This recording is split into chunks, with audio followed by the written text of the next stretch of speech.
Hello fellow rogues and alchemists, this is Fate Alchemist here, and welcome to another episode of Thaumcraft, the Forbidden Arts. Today's episode, we're going to take care of something very serious. I've been missing large tracts of time, and things have been happening in the base I can't explain or don't remember doing. For example, where did that thing come from? I don't remember making that. So, I think today we're going to devote towards mental health and maybe a cleaner form of magic, because I think what's happening is that when I pile lots of magic on, Faye goes a little cuckoo. That's worrisome. That thing is just oozing with dark magic and warp. I can feel it. It's made out of that radioactive void metal. What's that? I don't even know what that is. Okay. So, I've been burning the midnight oil, and I have been converting a lot of essentia. Actually, we'll just leave that there. We probably need more. We'll make more of that stuff. And I've been making lots and lots of essentia. Lots in ordo, because we've got to clean up the brain. I have since thought it was a lost cause, but our infrastructure is much stronger than it used to be. What it was at one time. So maybe we've gotten to a point where we can. So we're going to give that a shot. So let's just kind of go ahead and make several of these here. See if we can't. We've got to make a ton of it. It uses up so much resource to do this. But hopefully have enough here. Alright. Beautiful machine. Beatty needs lots of brain soap. There we go. Okay, so we'll let that generate. In the meantime, we need to figure out a cleaner method of making mana. Because right now, we're using this, but we can't just leave it on to passively get mana because this thing puts a horrible strain on the world, and it spawns in tremendously powerful mobs. Some of them can even escape the device, and they can even shoot fireballs, which can damage your base and even potentially break that thing and let all the rest of them out. So it's really, you can't just leave it running. So we're going to come up another way of generating mana within our base that's clean. I think we're going to put it up there.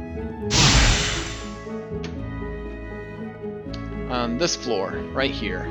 This is where we're going to make it. This will be the location of our mana generation in our tower. It'll be within the tower, protected by all of its defenses, and we will be making defenses. And what we're going to do is we're going to use this flower, the Dandelifeon. And this guy's complicated. Let's just say it creates an algorithm that will generate mana, using something known as the game of life. It's not actually too bad. We have all of these already made up, all the petals we need. All we need are the Gaia spirits, which we can create very easily now. This is one of the things I was talking about, things I didn't remember. This is the Arcane Smeltery. I don't remember it being this bad, because not only do we have this rift over here, it's very small, but it's there. See it. You also have this one over here.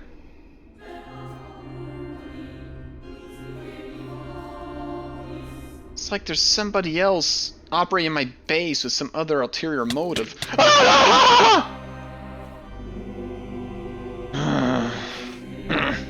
As I said, we've got to fix this.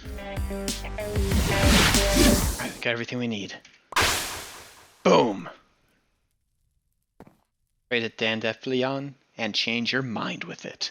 I'm hoping to do exactly that, because this mind, it's in need of a tune-up.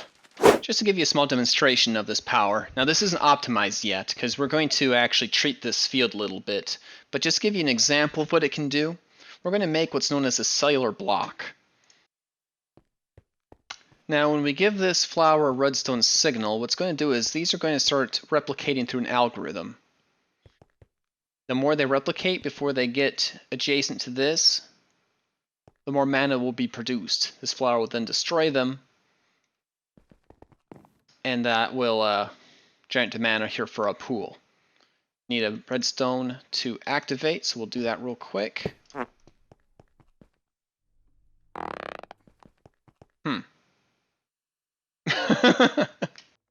Well, that was a failure. Clearly I need to learn more about how the Dandelifeon works. In the meantime, while I let that kind of ruminate in the back of my brain, I'm going to get the soap that will help wash the rest of my brain. It looks like we've made quite a bit, but I'm still missing some Ordo. So we'll need to replace these Potentia. Redstone's good for that. It's going to make us a lot of Ignis as well, which is always good. I can use that for Elementum, so we'll just drop that here and let that churn away. Both of these. Let's see. Get our redstone here. I think it's like 15 a pop or something like that. Yeah, it makes a lot. 64, 15. That might be too much. That's going to create a lot of flux. It's going to put some of it back. Okay, hopefully this will be a good amount. We'll go back to our Arcane smell tree here. And this place is rough. Wait. We got 3 rifts here now, guys. We got this tiny one. This one now is new. Ah, the place is falling apart. This is no better off than my brain. Okay, well, let's smelt this up. One problem at a time. I won't have the mental capacity to fix any of this if I don't get my brain in order. So, world, hold on just a bit longer. Hope none of those villagers from the desert over there decide to explore into this area, because yeah, I only like what they find. Got 99 problems. The last thing I need is another one. But at least this is one we have an immediate solution for. Hopefully that drained enough flux out of the area. Another one won't just simply reform. A band-aid. Hopefully it'll buy us some time. Is that an eclipse? Jeez. I'm sure that's a good sign. Ah!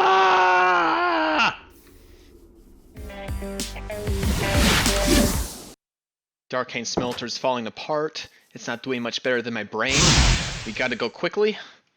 We have to wean ourselves away from this dangerous magic. Everything I have is dependent on this, and things that make flux. Britannia's clean. There are parts of Thaumcraft that are clean too. I just need to focus on those and get the brain clean. So, first step, mana. We're going to use this Dandelifeon. The idea is that these cellular blocks, when the Dandelifeon is powered, will go through an algorithm. They'll replicate according to some mathematical rules. As these blocks go through their algorithm, they'll replicate. The more they replicate before they get near this flower, the more mana this flower will make. And this should be an optimized configuration. So, let's give that a test run here. Get out of the way. Let's see her run. Okay, it's looking good. Excellent. That is a healthy number of replications. Builds. Boom.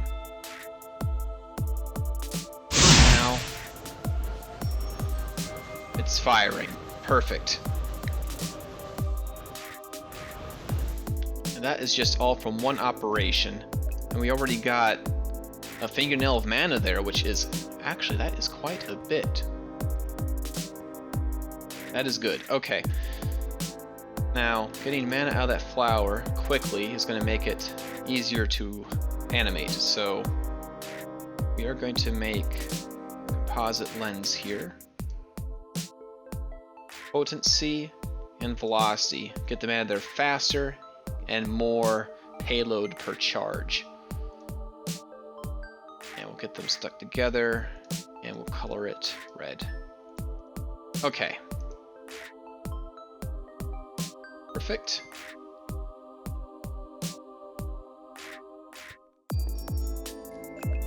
Now, I just need to figure out a way to animate this. Okay, we need to place blocks. For that, I think I have a flower that's rather handy. The Rhinocarpus.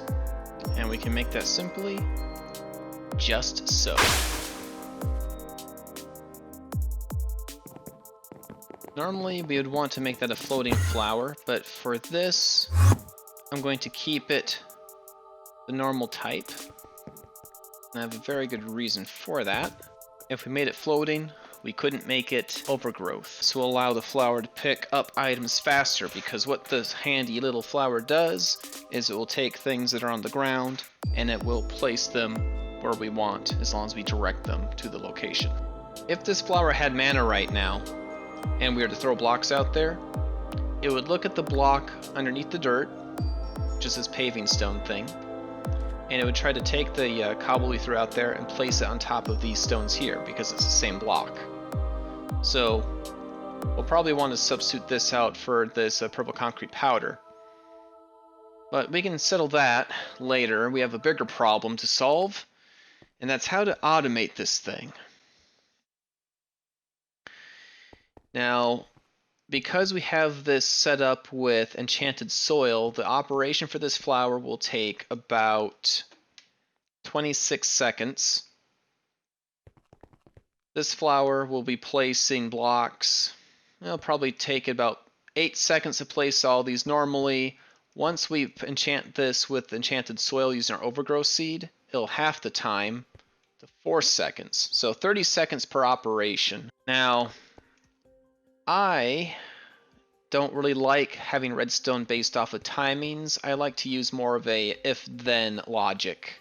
In other words, I'd much prefer if our system could detect when the blocks were in correct placement, and then once they are all in correct placement, then the thing activates, and then it would also know when this thing starts to shoot mana that it's complete, and then the whole thing will reset. So I figured out a way that this can read placement. Okay, this is a proof of concept test here. We have a slime redstone repeater facing upwards. So when a block is placed on top of it, it will complete the signal and light the lamp. Let's see here, we do need to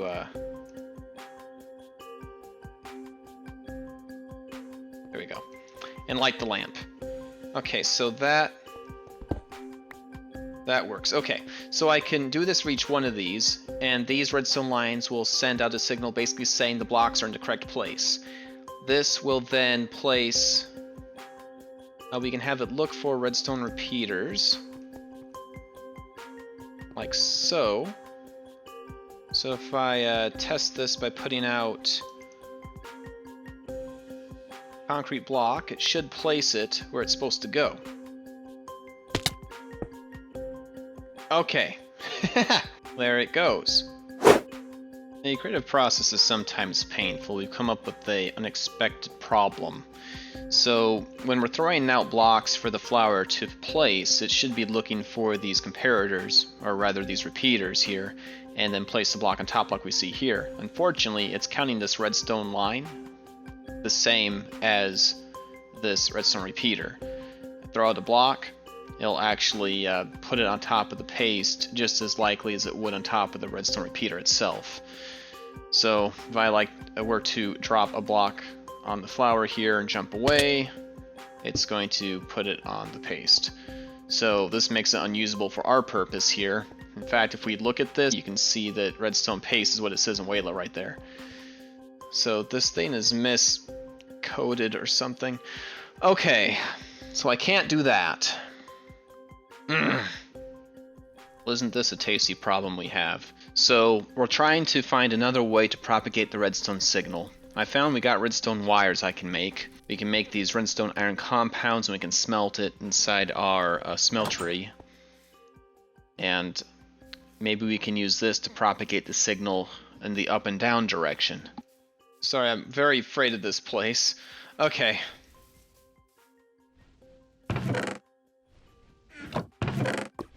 Get this red alloy. This will make us redstone wire, And like redstone paste, they can also go up and down walls. Ah! Okay, well apparently these two pieces of redstone components don't talk to each other. On to plan 3. Magic got us into this mess. Maybe magic can get us out. I've been looking into Thaumcraft for our devices and artifice, and I came across something known as the Arcane Ear.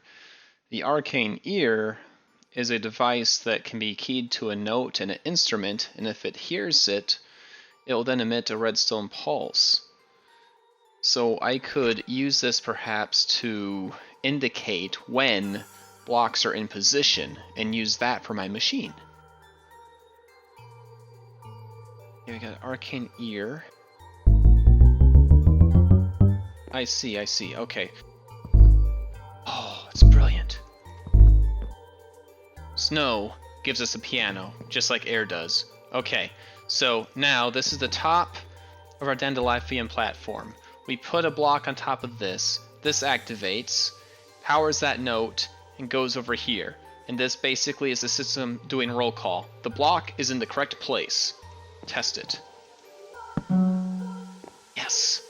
Okay. I think we have a system here that can work. Isn't that beautiful? Simple and elegant. Oh, I'm loving this. We'll have it so each one of those ears will be attuned to a different sound, which will allow us to wirelessly track where everything is. Amazing. Ah, my head's stuck in the redstone. Okay. Now, we do have to introduce some sort of logic into this here, because the nature of sound, it's going to say, it's going to blip, I'm on, it's just going to flash an on pulse. It's not going to just stay on, and as the cellular blocks are flying all over the place here, it's going to be activating these again and again. So I'm going to need to tell it to not start until all 6 have said here, and then ignore everything until after the flower's done. And I think to do that, what we're going to do is make ourselves a circuit. A little redstone logic.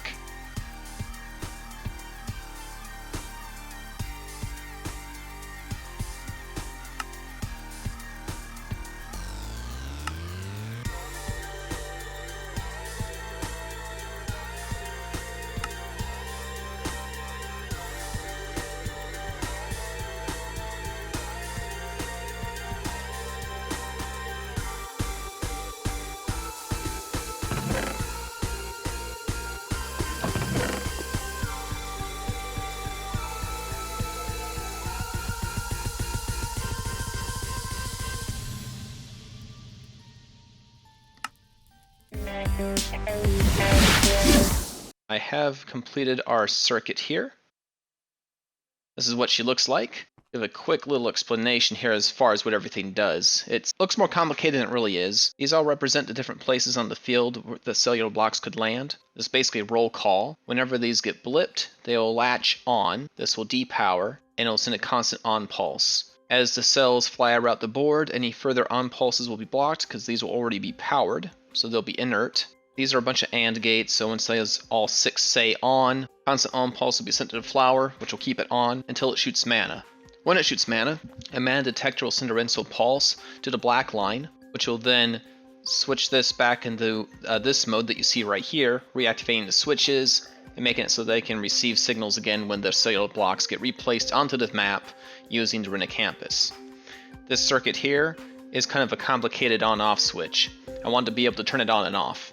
So basically what will happen is we'll turn it on, and that will complete the final part of the circuit here. So basically this thing will not do anything unless all 6 blocks are present and I've turned it on. When I want to turn it off, I don't want it to stop in the middle of an operation. I want to make sure the blocks aren't in some random position on the board when it shuts off. So this is to make sure that it turns off only after it's completed its final operation. So this black line will indicate whenever mana is shooting, so whenever the pattern is complete. So while this is left on, this is just going to be consistently sending pulses here, but it won't matter because we're sending a constant on pulse, so that won't allow this to latch over. So this will be an inert thing. All the black line does is reset these buttons until we decide to turn it off.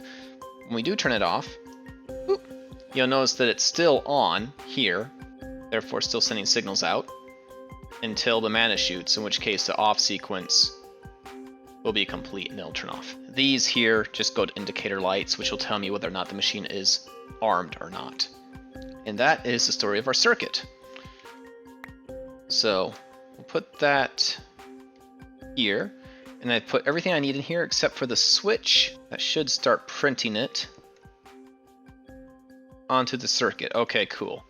So that is going to take a minute, but that's okay, because we have a little bit of wiring to do yet on the machine here. To request the cellular blocks, we're going to be using Corporea. We got Corporea funnels here. They will call items from the item frames. Rotating them will denote how many you get. We have it set so it'll drop 6. So we'll just push this button for a test to simulate the arcane ear going off. There, they drop successfully. The sparks attach it to that chest there. So all we need to figure out now is how to animate the creation of cellular blocks, which will be comparatively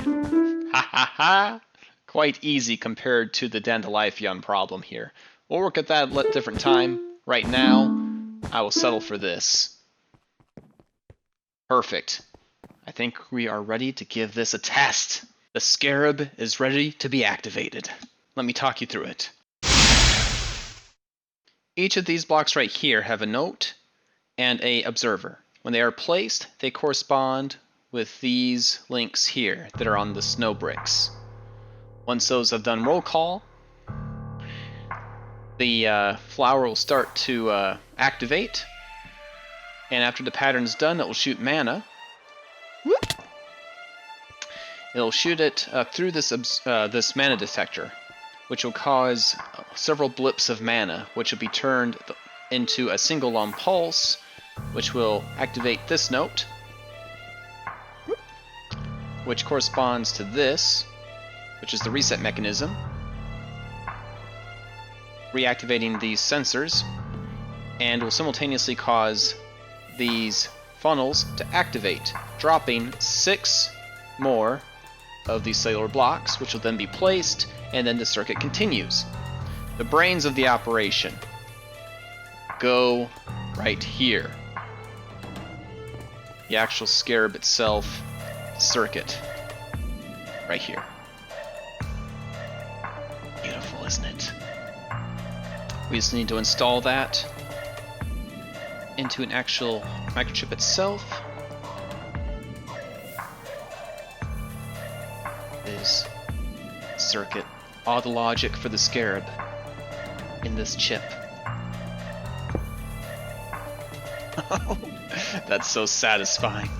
Okay, now all we gotta do is test it. We'll arm the system. Prime it. In position so we can watch. Okay. Come on, baby.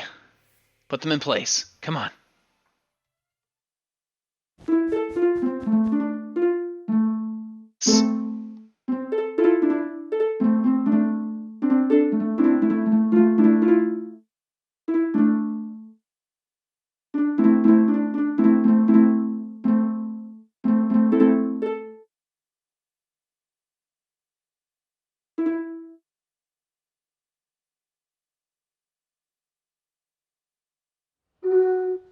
Shooting, and that should tell it to drop more blocks. And then those should then in turn be placed. See if the cycle, can it do a full cycle? Come on.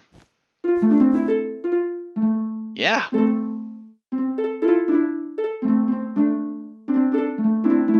Yes! Dun, dun, dun, dun, dun, dun.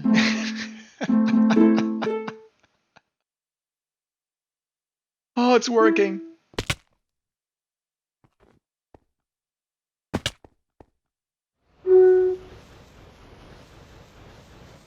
And it continues. Okay, I'm going to deliberately let that reset here. And I'm going to see if the off switch works. So once those place, I'm going to turn it off in mid-cycle. Okay. There.